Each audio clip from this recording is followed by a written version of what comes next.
భక్తి పేరుతో ఎన్నో ఆలయాలను దర్శిస్తున్నాం. ఎన్నో ఆలయాల్లో కిక్కిరిచిపోయి జనం ఉంటున్నారు. చివరికి తొక్కిసలాటలో కూడా ఎంతోమంది చనిపోతున్నారు. దీనికి కారణం మరి దైవ దర్శనం అంటున్నాం. మరి నిజమైన దైవం కొలువుండేటువంటి నిజమైన క్షేత్రం ఏమిటో తెలుసా? మన దేవాలయం, ఈ శరీరం.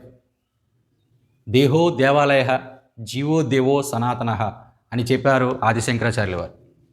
మరి ఆ లెక్కను చూసుకుంటే మరి ఎంతమంది మీ దేహంలో ఉన్నటువంటి ఆ జీవుని దర్శిస్తున్నారు?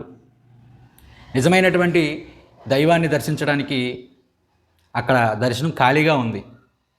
కానీ మనం నిర్మించుకున్న ఆలయాల్లో మాత్రం జనం కిక్కిర్చిపోయి తొక్కిసలాట్లో తొక్కుకుని చనిపోతున్నారు. ఒక్కసారి ఆలోచించు మిత్రమా, నీలోకి నువ్వు ప్రవేశిస్తేనే నిజమైన దైవ దర్శనం జరుగుతుంది. దాని పేరే ధ్యానం అని చెప్పారు.